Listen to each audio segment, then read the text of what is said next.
გამარჯობათ, მადლობა.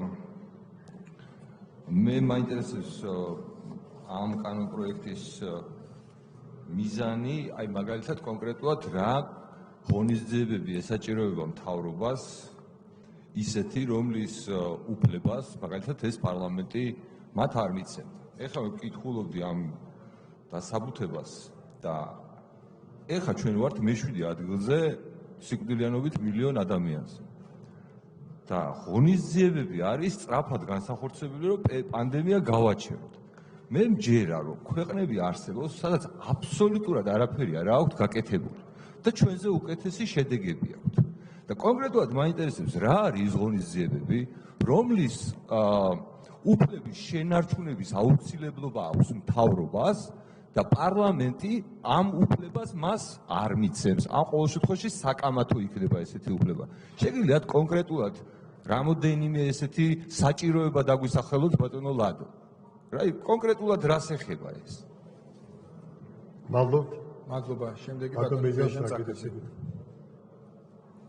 მოგესალმებით კოლეგებო, მოგესალმებით ბატონო ვლადიმერ. მე რამოდენიმე დღის წინათ კომიტეტის სხდომაზედაც დავშვით ეს კითხვა და მე მინდა რომ გავაჟღეროთ ეს რა, მე მგონი არ იქნება ცუდი.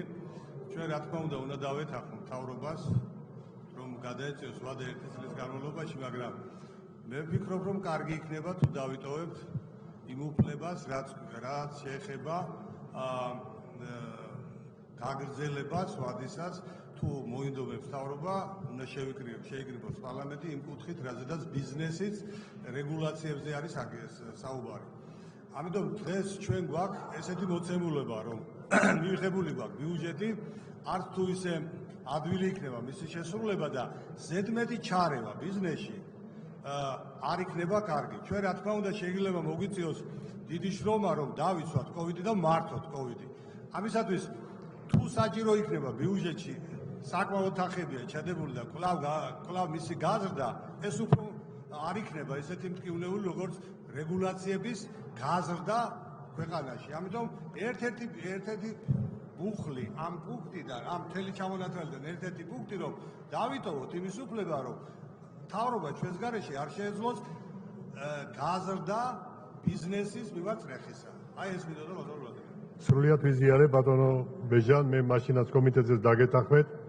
კიდე ხო არ არის ვინმე? იაგო ხვიჩია უკაცრავად. ბატონი იაგო. შემდეგი გახოთ ბატონი იაგო ხვიჩია. მოგესალმებით კოლეგებო. ბატონო ლადო, მე შეკითხვა მაქვს მწვანე პასპორტებთან დაკავშირებით.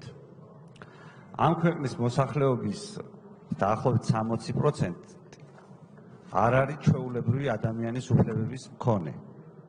მათ ეზღუდებათ გადაადგილება შესაბამის ადგილებში.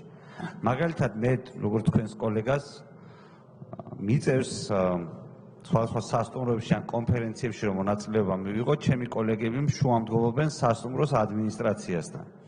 რომ შემიშვან შიგნით. მიუხედავად იმისა, რომ 10 წლით ორჯერ ვარ, მაგრამ პრინციპულად არასწორი მგონია მწვანე პასპორტების არსებობა და ასეთი ტიპის სეგრეგაცია საქართველოს მოსახლეობის. თქვენ როგორ უყურებთ ამ ამბავს? ჩვენ ერთი შეხედვით თვალდახუჭული გადავცემთ მთავრობას უფლებას, რაც უნდა ისაკეთოს, მაგრამ მთავრობა აკეთებს ამას იმდაგვარად, რომ ჩვენი მოსახლეობის 60% უფლებრივად არის შეზღუდული მიუხედავად იმისა, რომ არაფერი არ დაუშავებიათ. ამ ამბავს თქვენ როგორ უყურებთ და როგორ მიგაჩნიათ სწორი ამის გაგრძელება? მართლა ჩვენ 60% მოსახლეობის უმრავლესობას, რომელსაც მწვანე ბარათები არ აქვს, ამ მდგომარეობაში უნდა გავაგრძელებინოთ ცხოვრება, რა მდგომარეობაში ახლა არიან, თუ თქვენ როგორ წარმოგიდგენიათ, პარლამენტმა უნდა მიიღოს რამე გადაწყვეტილება, ან მთავრობას უნდა მიცეს რჩევა ამასთან დაკავშირებით. ზოგადად ასე გაგრძელება ხო შეუძლებელია, რომ ნახევარზე მეტი მოსახლეობის უფლებრივად შეზღუდული ყავდეს და სადღაც მათ არ უშვებდეთ, იმიტომ რომ მთავრობის რჩევას არ დაუჯერა და რაღაც არ გააკეთა. მადლობა ყურადღებისთვის. დიდი მადლობა. ბატონო ლადო, მეტი კითხვები არ არის, გთხოვთ. მადლობა. ვისარგებლებ შემთხვევით ბატონი ბეჟანიდან დავიწყებ და მე თქვენ ორივეს ერთად გაგცემთ პატრონს ჩემო ძვირფასება. ბატონ ბეჟან, მე სრულიად თანხმობამ გამოცხადებული კომიტეტზე დავაფიქსირეთ, დღესაც ვიმეორებ და რატო არის ჩემი მხარდაჭერა ამაზე თავრობამ დღეს არსებული მისი მერგეტების მეოხები და დელეგირებული უფლებების მეოხების სწორი ნაბიჯები გადადგა. ჩვენ ეგ ჯანმრთელობის მომხრეები ვიყავით, რომ შეზღუდები ყოფილიყო. მან დაგვარწმუნა, რომ შეზღუდები არ უნდა ყოფილიყო. და დღეს უპრეცედენტო შემთხვევასთან გვაქვს საქმე. უპრეცედენტო შემთხვევასთან მოქმედი პანდემიის დროს, როდესაც ძვინვარებს პანდემია ადამიანებო, ძვინვარებს. უთანხმოების მაქსიმუმია, აი როგორც გააჟღერა ბატონმა იაგომ, ინფორმაციული ვაკუუმიც არის, ადამიანები ერთ სიტყვენ მეორეს ქვეყნებში გამოსვლებია, უამრავი მწვანე პასპორტიო, აქ ჩიპირება, აღარ ჩავა ახლა ინსინუაციებში. მე გაგცემ თქვენ პასუხს. და ხელისუფალმა პირადად პრემიერ-მინისტრმა ზუსტად ის თქვა, რომ ჩვენ ყველა ბერკეტი უნდა მოუხსნათ გონიერ, სწორად მოაზროვნე წესების დამცველ ბიზნესს. ყველაფერი უნდა გავაკეთოთ, რომ ქვეყანა არტახები მოიხსნას და იმოქმედოს თავისი ქვეყნის ყველაზე სტრატეგიული მიმართულებით. სარჩო-საბადებელი თავად გავიჩინოთ და ბიუჯეტი ისე შევასრულოთ, რომ წესები არ დავარღვიოთ. ეს არ არის ძნელი, მე თუ გითხრათ. საოპერაციოში ქირურგი რო შედის, ვეებერთელა წესებს იცავს, პაციენტის შემთხვევით არ დააზიანოს. ეს გონიერების ნაწილია და პროფესიული. ამიტომ ზუსტად ის, რომ არც ერთი რეგულაცია არ აქვს უფლება მან გაამკაცროს, ჩვენ და დაუკითხავთ. ეს ჩვენ დამატებით რეგულაციებს არ განახორციელებს თავრობა არცერთს. არსებულ რეგულაციებში ის გონიერ პრაგმატულ ნაბიჯებს გავს იმისათვის, რომ უკვე ორნიშნა მაჩვენებელზეა გასული ჩვენი ეკონომიკის მატება ძვინვარე პანდემიის დროს. ამიტომ ცალსახა ტრიბუნიდანაც ვაცხადებ, რომ თავრობასთან ჩვენი როგორც საქართველოს სივრცის ურთიერთობა განისაზღვრება მათ დამატებითი რეგულაციების შემოღების უფლება არ აქვს, ჩვენ და დაუკითხავთ. რაც ეხება პარლამენტს, ყველა გართულებულ სიტუაციაში პარლამენტს როგორც ტვინს უფლება აქვს ეს საკითხი მასზე დელეგირებული უფლება ისევე ჩამოართვას, როგორც მივანიჭეთ. პარლამენტი იმიტომაც არის, რომ ტვინი ამას რეგულირებას უკეთებს ორგანიზმში მიმდინარე ნებისმიერ პროცესს და საზოგადოება ორგანიზმთან უნდა გავაიგიბო. ეხლა რეგულაციებთან დაკავშირებით და რა გააკეთესო? გაგეცით პასუხი, რაც გააკეთეს. ეხლა მე პიკი დაგიბრუნებ შეკითხვას თქვენ. რა არ გააკეთეს მითხარით? რა არ გააკეთეს მითხარით, წამოდეკით და მითხარით. კი ბატონო, რომ მე დაგიბრუნებ. არა, მასე კი არა, ბოდიშვიხთი. ვახტანგ, მასე ასე არ მიგულისია დავწანდით. არა, როგორ გეკადრებოდ. არა, ასე პირდაპირ მნიშვნელობით არა. აიყურეთ, მე ჩამოგიწვით. იმ სიმწირის არა, ვახტანგ, ეხლა ბოდიში ჩვენ ურთიერთობა უფრო კარგი გვაქვს, ვიდრე ეხლა დემონსტრირება მოხდა. არ არის ესეთი ურთიერთობა. ეხლა რა გააკეთა? 4 მოქმედი ვაქცინა, რომლის პრობლემა იყო ძალიან დიდი. ხელისუფალმა სრულად უზრუნველყო და არა მარტო მარაგი და მარქაპი გადატანილია 2022 წლის პოტენციალზეც. სახში თუ ვინმეს დაჭირდა აცრა, სახში მიაკითხავენ. განცხადებაა საჭირო. აცრის პუნქტები იმდენია და ცარიელი სკამები. ადამიანებს თხოვთ, მობრძანდე და აიცერით. განმარტებას თან ახლავს, განათლების კუთხითაც ახლავს, საინფორმაციო ველი არ არსებობს არც ერთი ტელევიზია, არც ერთი მიკროფონი, არც ერთი თქვენთაგანი, რომ ადამიანებს არ ანათლებდეს პროფესიული კუთხით და ის საზოგადოებრივი გამოცდილებით. ადამიანებს, ეხლა რომელსაც მე მიმართავ, ჩემი დიდი ოჯახის წევრებს, ყველა სრულიად საქართველოს ბინადარს. ვითანამშრომლობთ მარტო, ჩვენ არა გვაქვს დავალდებული, მე მოწინააღმდეგეთა რიგში ვარ, რომელიც სავალდებულოდ გახდის აცრას. მე თქვენი გონიერების უფრო მწამს, თქვენი პრაგმატულობის უფრო მწამს და იმ მწვანე პასპორტთან დაკავშირებითაც ასეთი რამ მინდა გიპასუხო, ჩემო იაგო. მე არ მინდა პოლიტიკურ წიაღწევებში შემოვიდე. პოლიტიკური წიაღწევებისათვის არსებობს თქვენი პლატფორმა, არსებობს წითელი ღილაკი, რომელსაც თქვენ იყენებთ ხშირად და ეს მიღებული ფორმაა.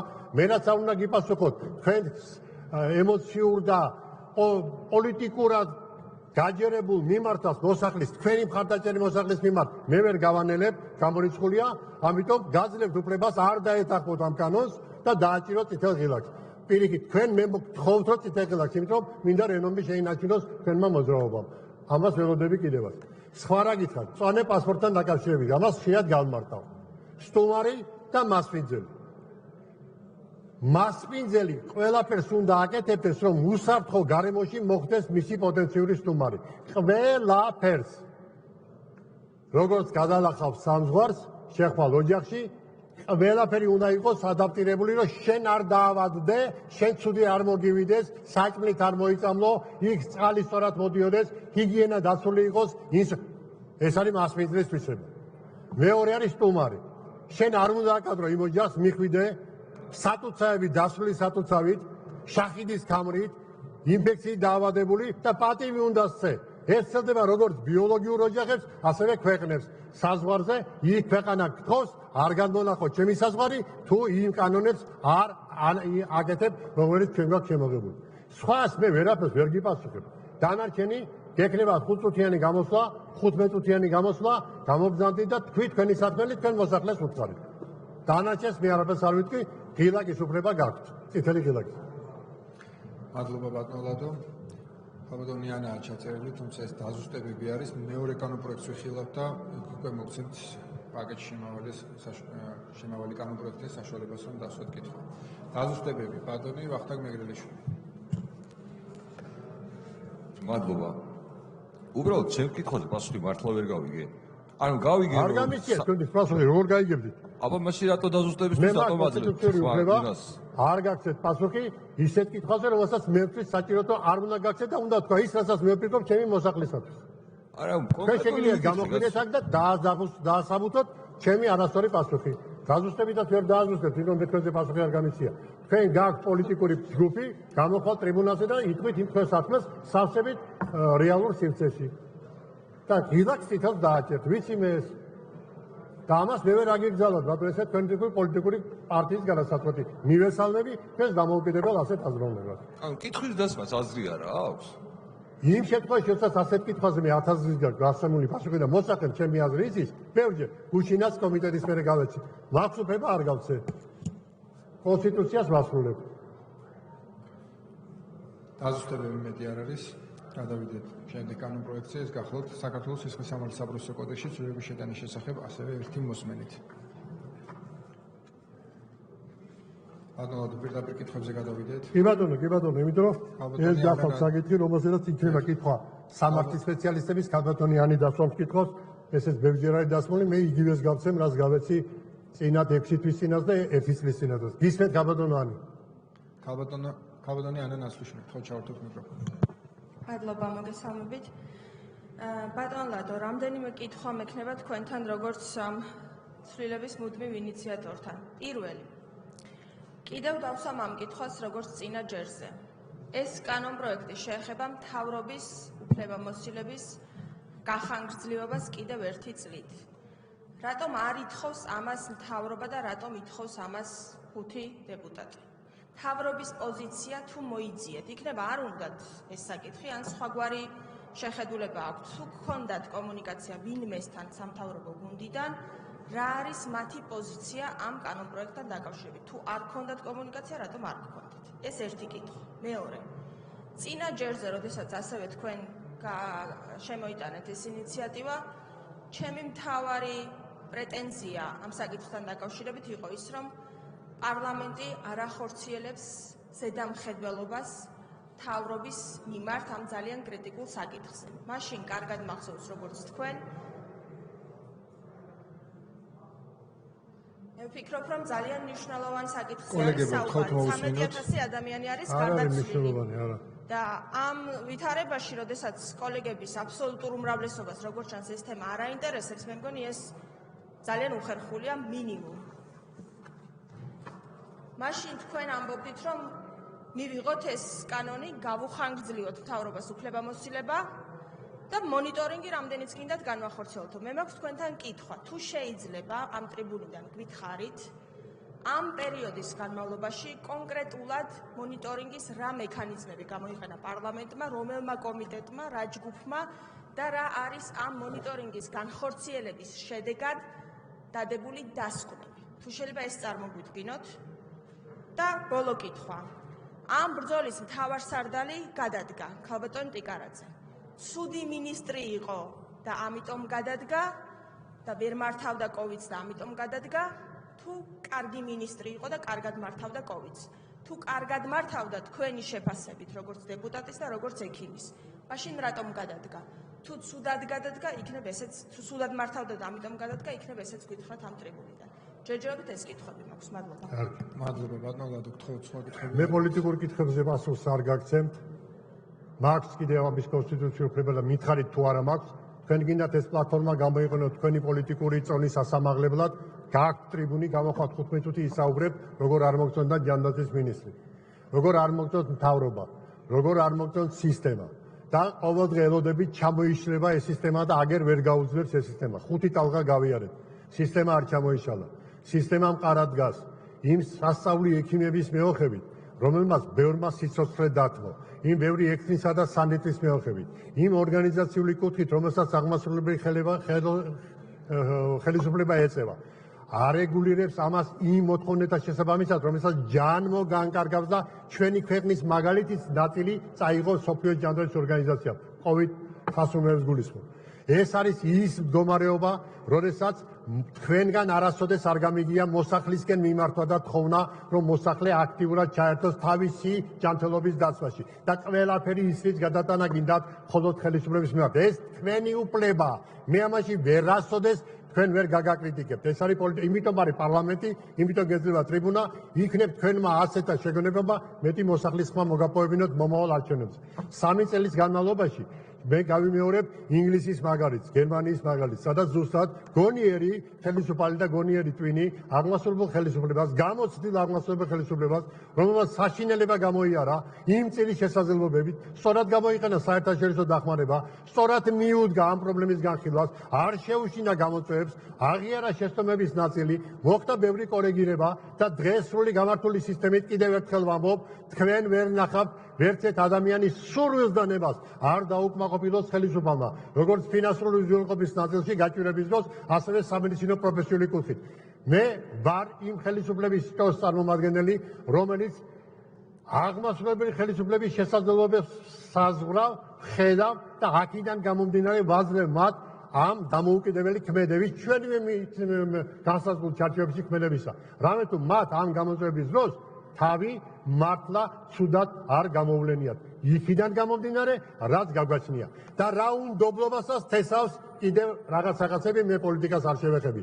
გთხოვთ, ყველა ვიდგეთ ერთ მხარეს და ვირუსი დავაყენოთ მეორე მხარეს. ვინც ასე არ მოიქცევით, ხას უსვამთ.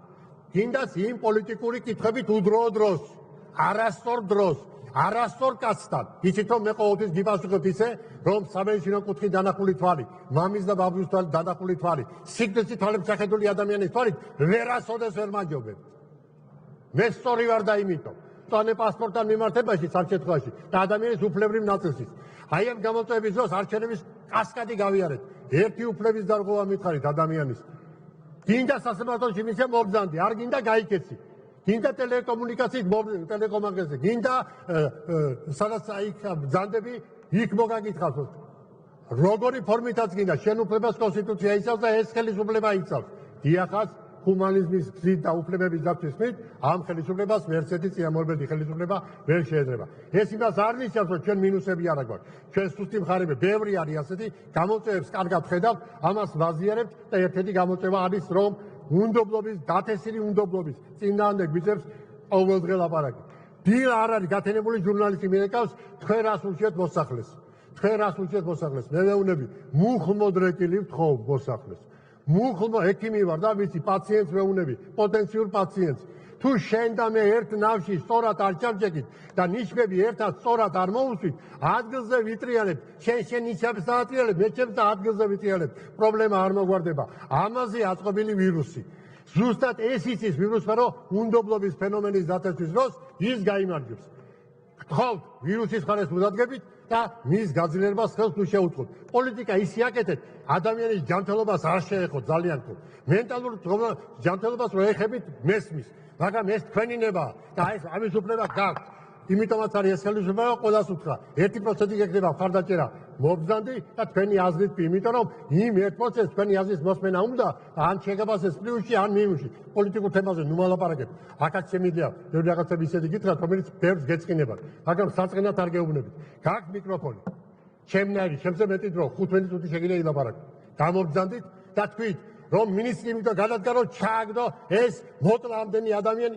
ეს ის მინისტრია, როდესაც ჩვენ პირველი ვაქცინაცია რო დავიწყეთ, პატარა გოგოს, ანგელოზივი გოგოს, ბეგი ბაქრაძეს, რომელსაც უკდაობის ზეგლი აიგო, აიცრა და რაღაც გარემოებამ ესასული როგორ წამოენთო ის ფრთა არ მინდა კიდე პოლიტიკურად შეურაცხყოფა გაყენოთ, მაგრამ პოლიტიკურ ასპარეზზე თურმე ესეთი სიტყვებიც მოდის. და აი კლავს ვაქცინა და საქართველოს ხელისუფალი კლავს თავის მოსახლეს. იყო ესა. იმ წუთას 1 საათის მერე ზუსტად იმ ასაკის ასული. იყო მინისტრი. გამოვიდა და სახალხო ვაქცინაცია გაიკეთა. იმ ვაქცინით, რომელსაც აბრალებდნენ ადამიანებს კლავსო და თქვენ გეხართ მათხარეს ზოგჯერ. ჩემთან სამწუხაროდ. და მეორე, მე 2 დღის მერე მე ავიცე, როგორც ასაკმანი ზუსტად იმ ვაქცინით. ყველას დავანახე. დღეს ჩატარებულია მსოფლიოში 7 მილიარდი აცრა.